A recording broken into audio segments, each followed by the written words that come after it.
So urging Russia and Iran to step aside from the Syrian crisis, US President Donald Trump ordered for the military strikes against the regime of President Bashar al-Assad over the suspected chemical attack in eastern Ghouta's Douma town. Now, Trump, in fact, announced the strikes were conducted in coordination with France and also the United Kingdom. Now, Trump had said that the purpose of the strikes is to establish a strong deterrent against the production, spread and also the use of chemical weapons. Loud explosions lit up the skies over the Syrian capital Damascus, and according to US general facilities in Damascus were allegedly storing what is known as sarin gas. My fellow Americans, a short time ago I ordered the United States Armed Forces to launch precision strikes on targets associated with the chemical weapons capabilities of Syrian dictator Bashar al-Assad. A combined operation with the armed forces of France and the United Kingdom is now underway. We thank them both. All right, so that is what Donald Trump, in fact, had to say, saying that he had ordered for the missile strikes to be carried out to try and target the chemical weapons facilities in Syria. And also, U.S. Defense Secretary of State James Mattis, who, remember, had always been sounding a word of caution, has called the strikes as a one-time event and has said that there are no additional attacks that are planned to be carried out against Syria. Listening to what he had to say. The strike tonight separately demonstrates international resolve to prevent chemical weapons from being used on anyone under any circumstance in contravention of international law. I want to emphasize that these strikes are directed at the Syrian regime. In conducting these strikes, we have gone to great lengths to avoid civilian and foreign casualties. But it is a time for all civilized nations to urgently unite in ending the Syrian civil war by supporting the United Nations-backed Geneva peace process. Meanwhile, British Prime Minister Theresa May has also reacted to the airstrikes against Bashar al-Assad's regime. Listen to what she had to say. This evening, I have authorised British armed forces to conduct coordinated and targeted strikes to degrade the Syrian regime's chemical weapons capability and deter their use. We are acting together with our American and French allies. In Douma last Saturday, a chemical weapons attack killed up to 75 people, including young children, in circumstances of pure horror. The fact of this attack should surprise no one.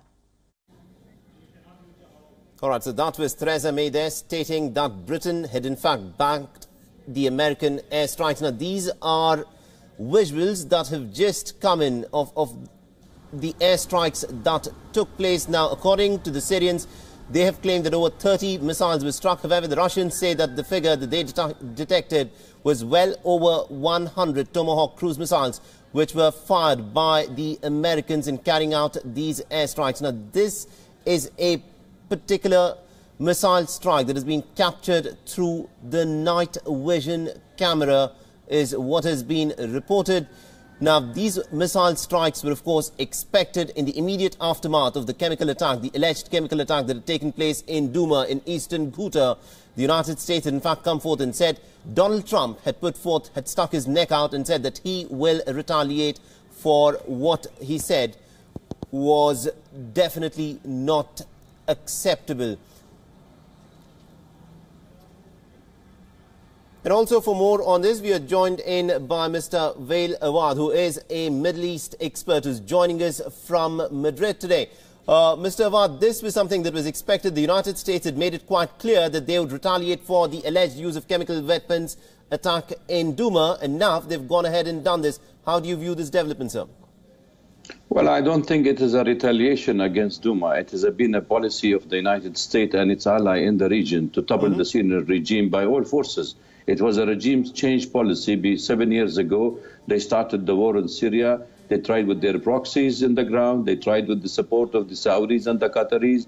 They tried with the support of the Daesh, IS terrorist organization, Al-Qaeda. They failed, and now when Ghouta and Douma was already reached a reconciliation and a peace with the Syrian, with the Russian as a broker, the American and the American and the UK and France have launched this attack because they lost in their ground in Ghouta, and their plan, sinister plan to topple the Syrian government has failed, and everybody knows that this has nothing to do with the chemical, because we have already the Organization of the Prevention of Chemical Weapon delegations reached Damascus for the first delegation, have already been in Damascus while the attack is taking on. So what kind of authority? These people are following the international law, but a unilateral law to destroy the country and have it remove this government by all forces. All right, now that is an interesting take, Dr. Vailawad. You're saying that this sort of a military strike could have taken place even if there was no use of the chemical weapons that took place in Douma?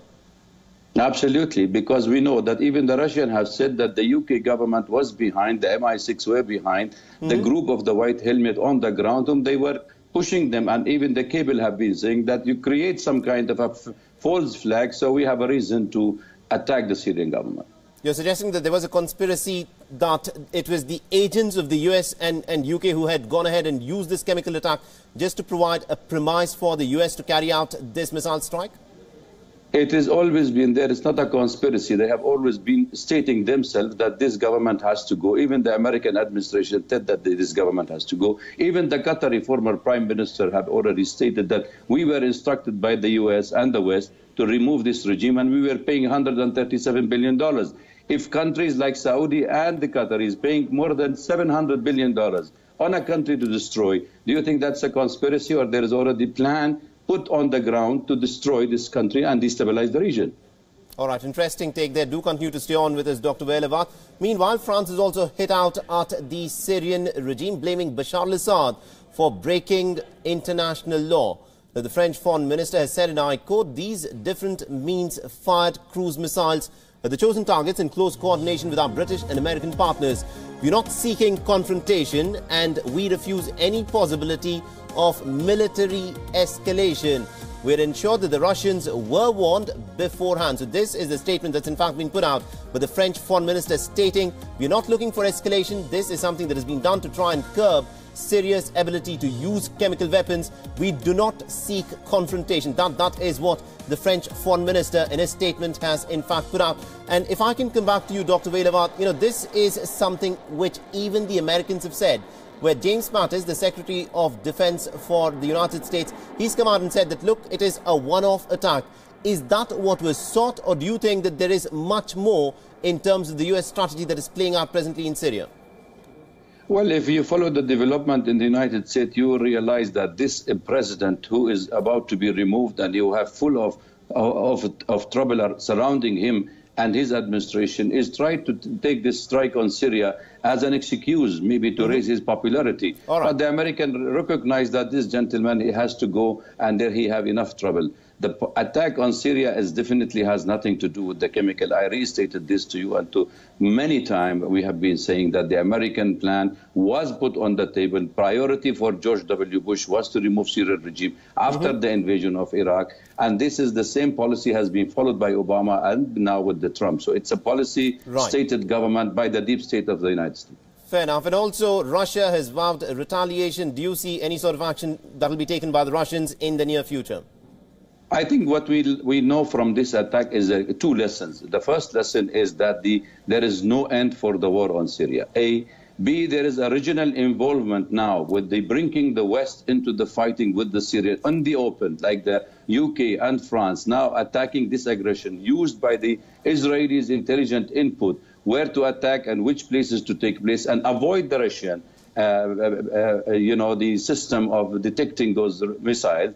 Were actually planning that they wanted to rage this regional war and involving the regional players. And I think this is going to flare up in the near future. It's not a limited, just because limited for the American, limited for the West at the moment. But the main aim for the objective is to wide this operation to flare up more the region.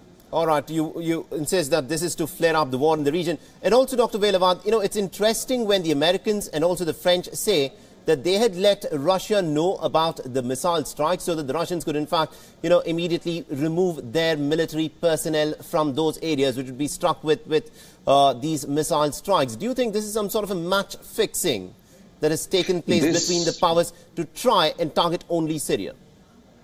This is a big power game plan anyway. The American already said they are going to attack Syria. The Russian told them we will retaliate, and we will retaliate at the source of these firing. So the American wanted a face-saving formula that they come out of the country. At the end of the day, it is the Syrian people who is paying the price, irrespective of what's going on in our country. It is our target. This is not a game of a P4 boxes or anything. This is a killing of people on the ground. How do you know this rocket launching there is not killing people and killing civilians? We don't know yet how many civilians have been killed, but I am sure the collateral damage is always there. And if they are there to save the international law and prevent a war, and they are saying that it is within the United Nations, within the Charter of the United Nations, I think we have the full right within the United Nations Charter to defend and retaliate against all these countries attacking our people.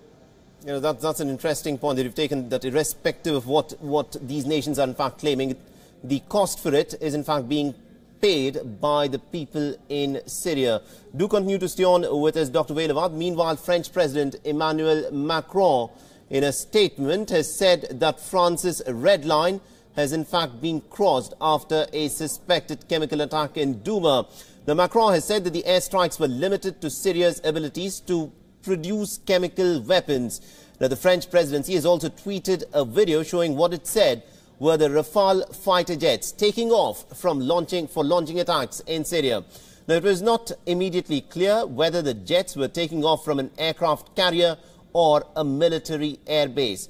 Now, the French presidency also did not specify as to from where the planes had taken off. But this is a video that's in fact been given off by the French government. And what you're seeing on your screens are these Rafale fighter jets, which France has, of course, been trying very hard to sell to India in action in these airstrikes that have been carried out in Syria. And Dr. Vailavad, if I can come to you on this, what is interesting is that besides the United States, it is Britain and France that have backed the US action. Do you think it is essentially because Britain is still trying to stay relevant in international arena that it has backed this US action? Well, that is absolutely the matter, because there are remnants within these two colonialist countries that they believe that they should regain the power in the Middle East and their influence. So they are trying to give a letter or a message to Russia and to Iran and to the people on the region that we are still around and we have our influence. So by attacking these aggressions on Syria actually carried out places, they realize and recognize that most of these military bases they have created in the region is within the target of those regional countries. So therefore, they are preparing their own country and their own countrymen to die in a war which is not being uncalled for. So therefore, they might be having the dominance in the sky, but when it comes to their interest in the region, I think they are at risk and risking their own people. All right, an interesting take there. Do continue to stay on with us, Dr. Vailavad. Meanwhile, the Syrian state has said that 3 civilians have so far been injured as a collateral in the US airstrikes. It will be interesting to see as to what exactly is the extent of the collateral damage that has been inflicted in these airstrikes. The Syrian government has said that its air defense systems have shot down at least about 13 US Tomahawk cruise missiles. Syria claims that at least about 30 missiles were fired during the airstrike. However, the Russians do not agree with that. They say over 100 missiles were in fact detected by it in its own radar systems. Now, a Syrian government official has said that the targeted sites were evacuated days ago after a warning from Russia.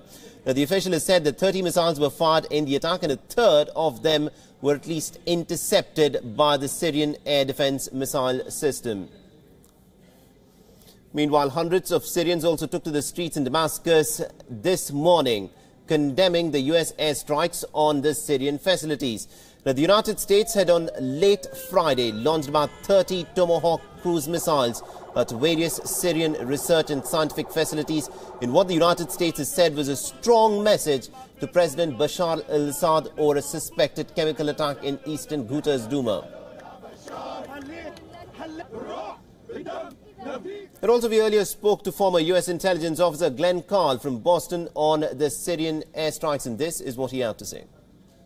How do you see things shaping up now with Donald Trump, taking this big, huge call of calling for a strike in Syria?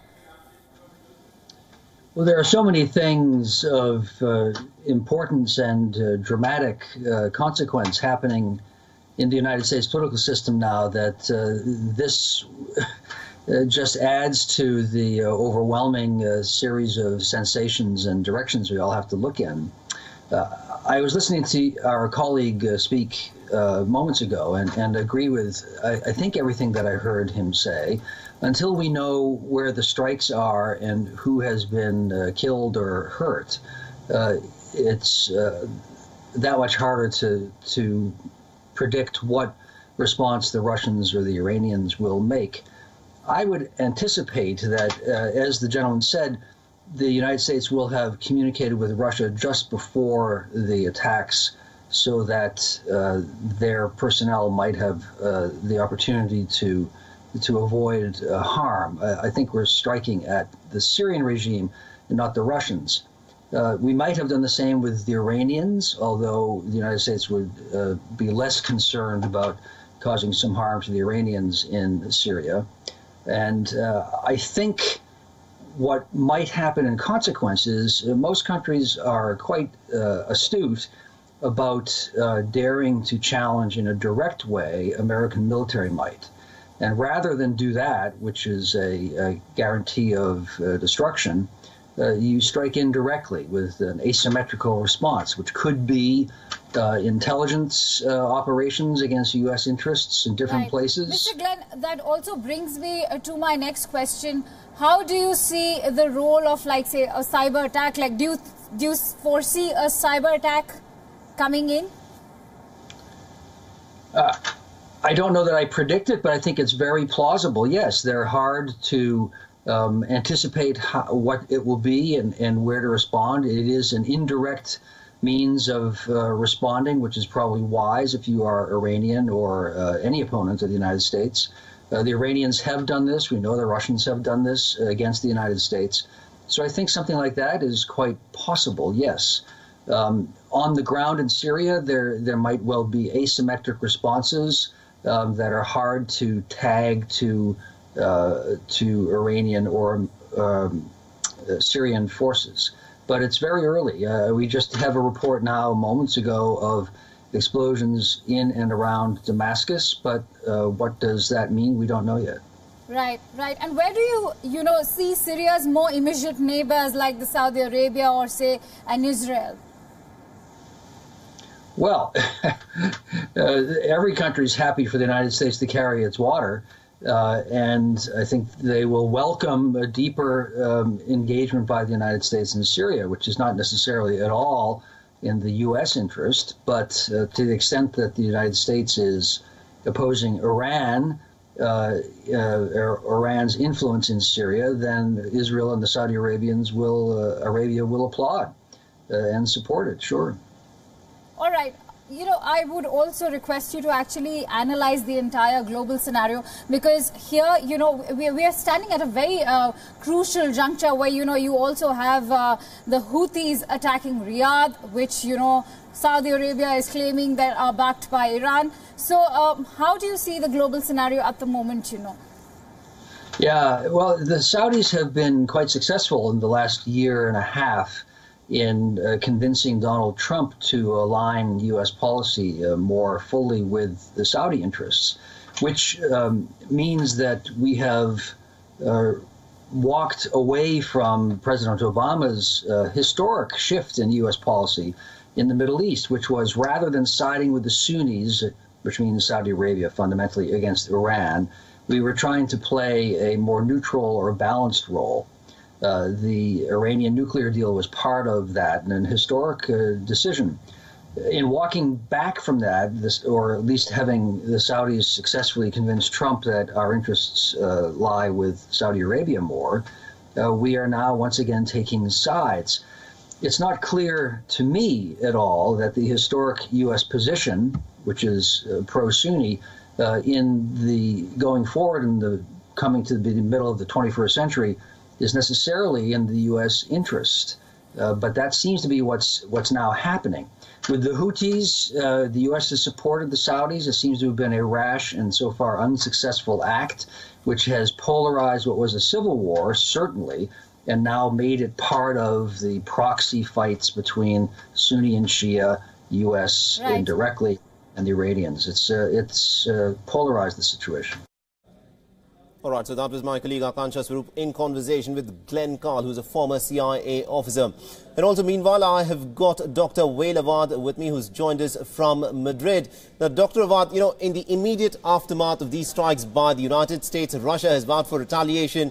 But a lot of people are saying, look, Russia perhaps does not actually have a premise to retaliate against the United States, because the US had already forewarned Russia to remove its personnel from those locations. So what they are saying is that maybe perhaps the only way which the Russians and maybe the Syrians can retaliate is through some sort of a cyber action. Is that what you realistically expect? No, I don't see any cyber attack at this moment. It is, in fact, we all know that the American and the West has been targeting Russia. After the fall of the USSR, the encroachment into the areas of Russian surrounding states, it has been already seen, and the militarizing of this country with the NATO forces approaching, trying to isolate Russia. So the Russians have been in Syria for more than 45 years with their military bases there, with the Syrian Russian Defense Accord together. So we all know that they wanted to remove their feet from the Mediterranean Sea, because it's the only place in the Mediterranean Sea where the Russian having the warm water. So therefore, this is a game plan. This is a plan to remove the Russian from the region. That is why we know that they have been attacking. We know that the American and the West is already trying to put more pressure on Russia. And I think the American already warned Russia on this and warned Iran on this. So therefore, you can understand there is a plan that to remove all resistance forces, or the crescent, which they have created, the American, from Iran to Iraq to Syria to Lebanon to Gaza, is because they wanted to reach the sort of kind of redrawing of the map of the Middle East, which is called the Greater Middle East. Okay, that what you say is the objective of the United States, but it will be, you know, it is up for anyone to guess whether they are in fact succeeding them. But also, Dr. Wael Awad, you've been following the developments in the Syrian crisis ever since, you know, the civil war, in fact, began in Syria in 2011. How do you see this going forward here, and what will be the immediate impact of these missile strikes in Syria? I can assure you, nobody in the street of Syria more than happy than the Daesh, the terrorist organization, and the Al-Qaeda, which they have already taken the initiative immediately after the American and the Western allies' aggressions. They immediately start attacking on pockets nearby Damascus to gain ground. Secondly, there was also a movement of the American troops inside the Tanf, which is illegal military base inside Syria, bordering with Iraq, where the Americans have trained some of the rebels there, and they wanted them to push them forward. I think there is a movement to continue with the battle in Syria, that the Iranian, or the Syrian and the Russian should not merge as a winner in a war where the American and the West wanted to make sure that this country is destabilized, disintegrated. All right, we'll have to leave it there. Thank you very much indeed, Dr. Wael Awad, for joining us from Madrid. Now, what exactly will play out in the immediate aftermath of these airstrikes that are being carried out in the United States will be watched very closely in the next few hours and days. Russia has, of course, vowed retaliation, but it'll be interesting to see as to what form this retaliation will take place.